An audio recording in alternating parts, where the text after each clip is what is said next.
All right, guys, I gotta make this video because I got this LML here, and I had a Injector 7 stuck open or leaking fault code. So I pulled the injector out. I went to pull the injector out, and cylinder 7 is the most rear cylinder on the passenger side on this LML, and it's easy enough for the injector. You got the clip here. You got the fuel line, which you undo here. You're supposed to undo up top. I just loosened it up top and was able to pry it out of the way because the injector slides out at an angle here. So before all that, the bolt snapped here. I guess it's a pretty common thing on these Duramaxes, right? Is for that bolt to snap.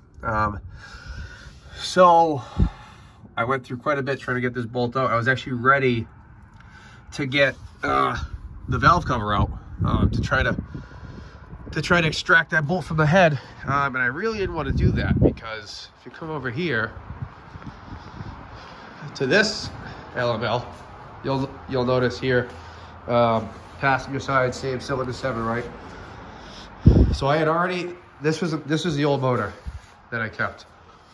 I had already undressed this motor in preparation to clean up this valve cover to reuse it.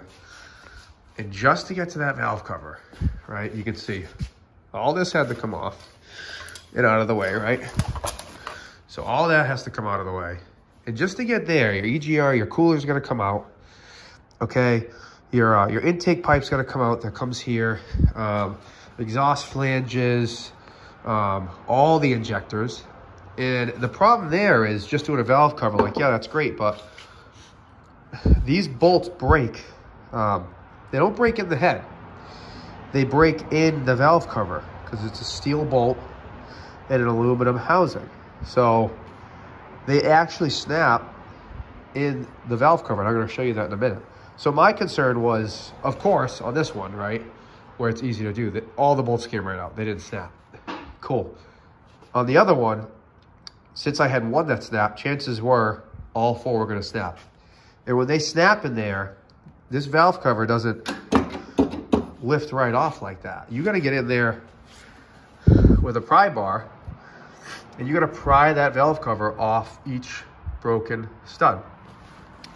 So one was okay.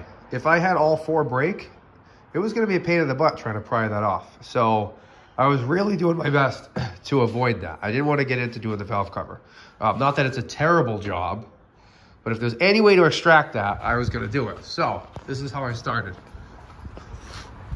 So you have to clean up that bore, okay? Because the bolt breaks, like I said, because it comes down here, right? This is the bore for the bolt, and it corrodes in that bore, all right? So you got to get rid of that corrosion before you try to extract. Because if you just get an extraction bit in there, you're going to snap the bit, then you're gonna be SOL. Okay, then the valve cover's coming off, you're done. So the first thing I did to clean up that bore, right, was you get these diamond hole saws. These are for like tiles, okay? Oh, sorry. So this is a Milwaukee, okay? This is a 3/8 diamond bore, okay? And I tried with the 5/16, but the issue with the 5/16 is 5/16 is the OD, okay, the outside diameter of this bore. So that's what I wanted, okay? And that's great for cleaning. The problem you run into is when you go down, you're good. But when you get to that broken stud, this thing stops. Okay, that stud will not fit in the middle of a 5/16 diamond hole saw. So the 3/8 does. That bolt, it's tight. You'll hear it cutting. But that bolt will fit in the middle of a 3/8 diamond bit hole saw. So you're going to change the diameter of this bore a little bit, okay? But that's okay. This is thick enough for you to shave this 1/8 of an inch all the way around is all you're doing. You're going 1/8 of an inch, okay? It's got room for that. It's actually It's actually a little less than that. It's a little less than 1/8 of an inch, okay? And it can take it. So you're gonna bore this out a little bit. And then when you get to, you can see like this is, I probably hit the bolt, right? I went down, hit the bolt right about here. And then it gets a little tougher because now you're shaving down the bolt with the housing. But I still push through another 1/4, 3/8 of an inch, okay? And I went all the way down to the head. You could hear the head because you get to there's a steel gasket here, okay? And when you get to that steel gasket, the diamond on that steel gasket is noisy. It's even noisier than the bolt. So when you get down there, you'll know, okay? And I had a depth gauge here, and I measured, and I marked this so I knew when I was at the bottom, so I didn't start going into the head, okay? And I took my time. You know, I oiled it up. I got Croil. You can use WD-40 or anything, and you got to keep it wet with these diamond bits. They got to stay wet. So get into here, spray it, drive it, take it out, vacuum it out, spray it. Do that a couple times until you get all the way down, okay? You can see this probably went, if I had to guess, just looking at this thing, how far down. And again, I had a depth gauge, but not with markings on it. This is probably 1.5 inches, 1 3/8 depth, okay? So that's step one, is you gotta get that corrosion out of there. Because that bolt is not stuck in the head hard. It's not stuck in there at all, really. It's stuck in the valve cover housing for that bolt. Okay? So that's the most important step. And then, you know, after that, I could get my camera there and I could see, like the bolt, I could see everything was clean. I could see that it was all the way down. And then, so that was problem one. So then it was extracting, right? So I grabbed this. So this says 3/16. This is actually a 3/8 punch. So I don't know, made in China. I don't know. So I grabbed a 3/8 punch.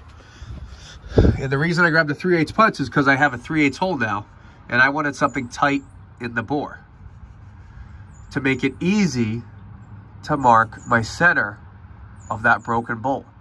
Because I mean, it's almost impossible. Depending on where that bolt broke, you're gonna have a hard time dictating the center of that bolt. And the issue there is this is the most important part for bolt extraction, is marking the center of that bolt. So I grabbed this 3/8 shallow punch, okay, centering punch, and I got close to the center of the bolt. I don't want to give anything away here, but you can see here, right, that not quite center, okay? So you have a little bit of leeway, but still enough to get it out. All right, so you got step one, step two, punch the center of the bolt, the broken stud, okay? And then it's a matter of how you're gonna get it out. So the first thing I tried before buying tools was this simple thing, right? This T20. Can I put it in here? Because I didn't have anything, and I didn't want to wait, so I tried whatever I got. Oh, I'm sorry, before that even. Right, we had a left-handed drill bit. I don't think I have it here now, shoot. So a left-handed drill bit, 1/8 is the size I chose. All right, you got a 3/8 hole, a 5/16 stud. So I chose a 1/8 inch left-handed drill bit for my first attempt at extracting this bolt, okay? And it didn't work. I mean, what is there to say about that? It didn't work. I drilled down. So it drilled down probably 1/2 inch into the bolt until it got to this point where actually my drill wouldn't fit anymore. Probably 1/2 inch to 3/4 way down that stud. And it was just drilling, it wasn't extracting. And if that don't work, it don't work. There's really nothing else you can do with a left-handed bit. The hopes with the left-handed bit is that it's so loose in that head that just the reverse motion unscrews it. Didn't work, okay? But at least I got a hole in the stud now. All right, so 1, 2, 3, didn't work. I grabbed my T20, tried hammering that 1/8 inch hole. Got it down there almost all the way, and it just stripped out. So not a good method for extraction.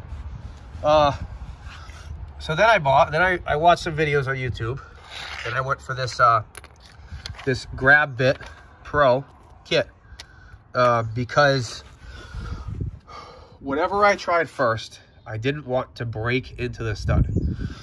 And if you guys have ever done bolt extraction before, you know that once your extraction device snaps, that's the end of it. So these grabbits had like a 200 foot-pound or inch-pound, something like that, breaking tolerance. The most out of any extraction tool that I researched. So I bought these. I said, worst case, it doesn't work, but it won't break off. Okay, and these are normally for like decking screws and such, smaller hardware, but I figured screw it. So this came in. Okay, I grabbed my number 2, okay, which fits the 1/8 inch hole that I made in that stud. And I tried this, and I drove that in there, hammered it in, and I actually thought it was working. I used the ratchet. I didn't use a drill. I used the ratchet. For clearance issues, and because I didn't think the drill would be better than just slow manual tools. So I used a ratchet. I thought it was coming out for probably a full turn, and then it got real loose, and I could tell it didn't break. I could tell it just stripped out, and the teeth held up okay. Right, it's a little wet because there's oil in that hole right now. The teeth held up okay. It's just not enough to bite. It just wasn't enough to bite. There's just not enough there. So I'll keep these. I'll use these tools for something else. But that didn't work. All right, so we have bored out the hole with the diamond 3/8 hole saw. All right, the 3/8 center punch to get the center of the stud. The 1/8 left hand bit, which I still think is important to do. This was just a shot in the dark. Our Gravit Pro number 2 almost worked, but just stripped out the hole. Still nothing broke. So I figured before I pull that valve cover, I'll try one more thing. And that thing is this, what is this, right? It's a more common name than that. It's an Irwin actually, but it says Rennen Stieg, made in Germany. And here's the number here. Come on, really? I'm trying to help you guys with this number here. 4710013, and it's a number 1, okay? Which fit the 1/8 hole that I drilled. So I figured this had good reviews, but I noticed that these things break easy, which is why I didn't use it first. Because again, once something breaks, you're doing the valve cover. So here I am, after all this, I'm at the point where I'm doing the valve cover anyway. So I figured, screw it, let's try this thing. So this freaking thing saved the day, okay? It's an Irwin, but again, they call it a Rennen Stieg, made in Germany, which is, whenever I see made in Italy or made in Germany, you know it's most likely going to work. I swear, and that's with everything. Everything. 4710013. And this is what did it, guys. So this bolt was in there, okay? You can see it didn't break flush with the head. The head was right about where these threads are, okay? I think there was only 1 or 2 threads showing above the head. So that's how much room.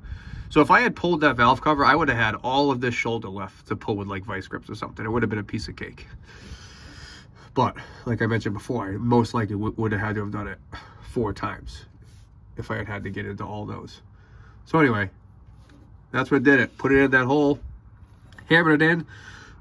Didn't kill it. I didn't want to break anything, you know, but I had my what's this, my 20-ounce ball peen hammer, a couple good whacks, nothing crazy. I only got a few inches of swing anyway. And then manual tools, okay, with the ratchet. It did it, it bit it, and it came out, and it didn't break. So there you go. So that's how I did it. I'm not saying use this thing right away, because if it snaps on you, you're definitely doing the valve cover. But that's what did it for me. And also, it's important to note that I had oil sitting in that hole for maybe a week or 2. And it was this stuff. And this stuff's $30 a can. But I can't say that this wasn't a big part of the success there. Because this stuff, usually if you can let it sit for 5 minutes, it does wonders. I let it sit for a week, week and a half. Okay? And the bolt came out. Let's get that new injector in. Heck yeah.